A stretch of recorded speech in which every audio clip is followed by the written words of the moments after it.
बिस्मिल्लाहिर्रहमानिर्रहीम। इय्याका नअबुदु व इय्याका नस्तईन।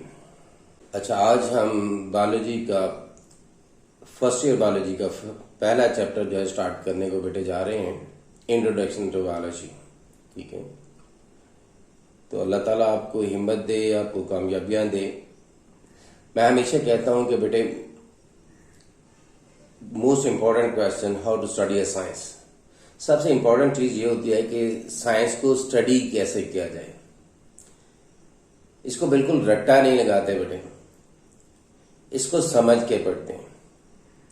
कैसे कि एक पैराग्राफ जस्ट रीड आउट करें, पैराग्राफ को रीड आउट करें, फिर देखें कि इसमें क्या कौन से पॉइंट्स हैं जो डिस्कस किए गए। उन पॉइंट्स को अपने वर्ड्स में एक्सप्लेन कर दें। जब 2-4 दफा आप रीड आउट करेंगे, एक्सप्लेन करेंगे, राइट आउट करेंगे, तो बायोलॉजी के जो बुक के अंदर वर्डिंग है वही आप यूज करना शुरू कर देंगे इंशाल्लाह। लेकिन अगर आप इसे रटा लगाएंगे तो आपके पास कोई करेक्ट नॉलेज नहीं होगा। ठीक है, वो रट्टा होगा जिसकी वजह से आप फिर आगे एंटी टेस्ट में जो है फेलियर का सबब बनेगा। तो डेफिनेटली हमें इस चीज से बचना चाहिए, रट्टा नहीं लगाना चाहिए बेटे। कोई पॉइंट्स देखें, उनको एक्सप्लेन करें, फिर राइट आउट करें। ऑटोमेटिकली रट्टा जो है वो बाद में लग जाता है उन वर्डिंग को भी जो बुक के ऊपर होती है। तो let's start the first chapter, introduction to biology. तो सबसे पहले तो बेटे देखते हैं कि बायोलॉजी है क्या। What is biology? ये बायोलॉजी की जो टर्म है, सबसे पहले थॉमस बेडर्स था, 1799 में उसने ये टर्म यूज की थी। थॉमस बेडर्स, इसने ये यूज किया था। और एरिस्टोटल को फादर ऑफ बायोलॉजी कहा जाता है। Aristotle was the father of biology. ठीक है, तो अगर हम बायोलॉजी को देखें, बायोलॉजी है क्या, तो biology is a way to understanding the nature.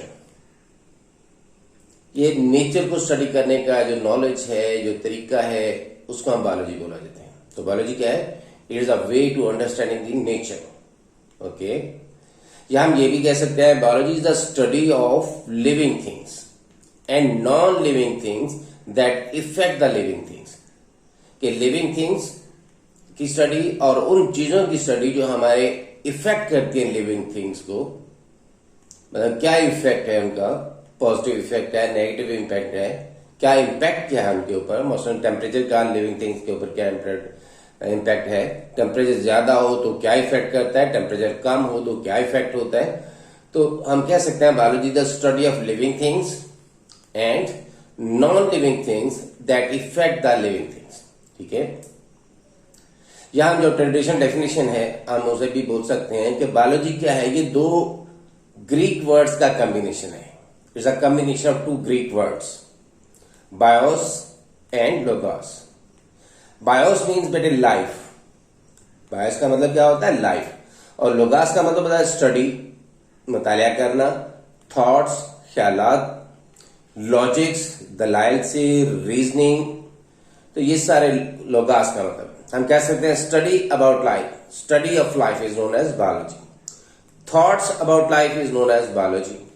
Logic about life is known as biology. Reasoning about life is known as biology. ठीक है, तो हमने बायोलॉजी के मतलब 3-4 पॉइंट्स बोले। सबसे पहले हमने कहा कि थॉमस बेडर्स ने 1799 में इस टर्म को यूज किया था। एरिस्टोटल को फादर ऑफ बायोलॉजी कहा जाता है। ठीक है, बायोलॉजी क्या है? Biology is a way to understanding the nature. Nature को स्टडी करने का जो सब्जेक्ट है, नेचर को स्टडी करने का जो नॉलेज है, साइंस की वो ब्रांच जिसमें हम नेचर को स्टडी करते हैं, उसको हम बायोलॉजी बोलते हैं।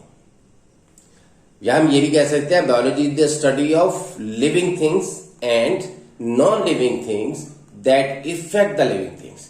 के लिविंग थिंग्स का मुतालिया और इसके साथ साथ उन नॉन लिविंग थिंग्स का मुतालिया जो इसके ऊपर इम्पैक्ट रखता है, पॉजिटिव या नेगेटिव। उनकी स्टडी को बायोलॉजी कहा जाता है।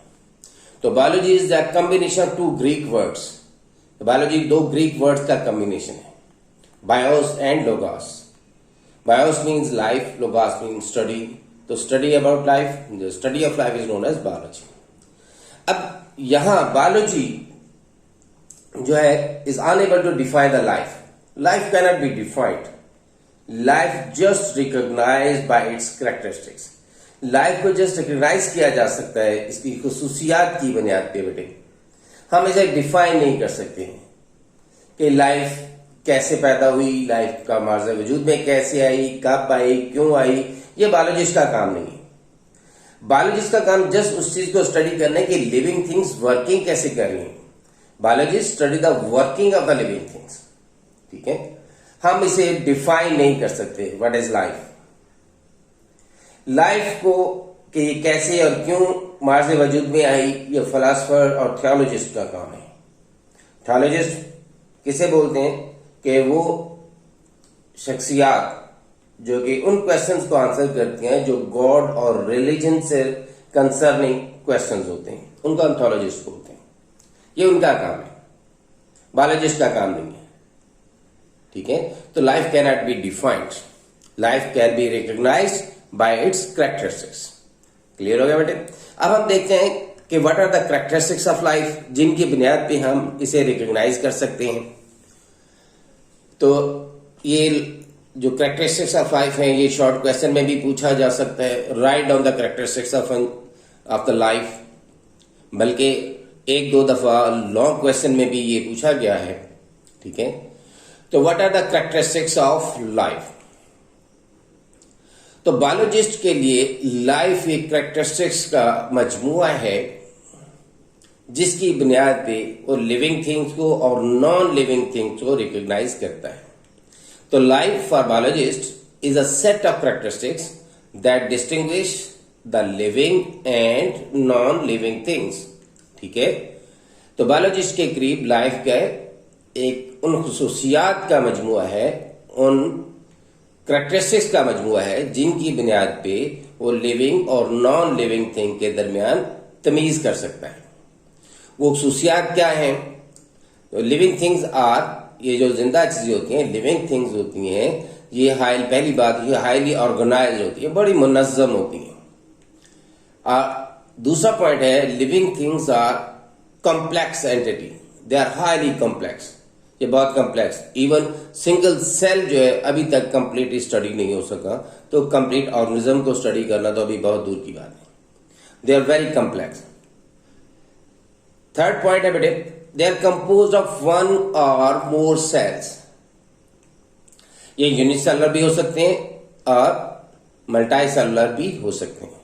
तो ये तीन कैरेक्टर्स. पहला पॉइंट था हाईली ऑर्गेनाइज्ड है, मुनज़्ज़म है, इसमें कोई इरेगुलरिटी नहीं पाई जाती, सिस्टमैटिक है, रिदम इनमें पाया जाता है.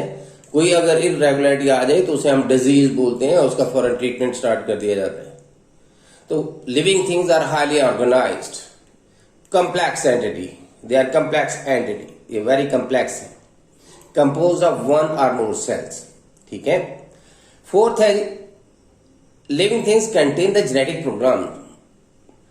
जितनी भी लिविंग थिंग्स हैं उनमें हम कहते हैं जी कि वो अपनी किस्मत लिखवा के आया हुआ है, जनरल बोला जाता है. तो तमाम लिविंग थिंग्स, खा वो प्लांट हो, खा वो एनिमल्स हो, खा वो प्रोकैरियोट्स हो, जो भी है उनका एक जेनेटिक प्रोग्राम होता है. ठीक है. फिफ्थ है बेटे, they can acquire energy. They can acquire and use energy. वो एनर्जी इस्तेमाल कर सकते हैं और उसे हासिल करते हैं और फिर उसे एनर्जी को इस्तेमाल करते हुए डिफरेंट एक्टिविटीज जो है परफॉर्म करते हैं. सिक्स्थ है they can carry out and control the chemical reactions. कि तमाम लिविंग थिंग्स के अंदर केमिकल रिएक्शंस होते हैं जिनके नतीजे में मेटाबॉलिज्म होता है.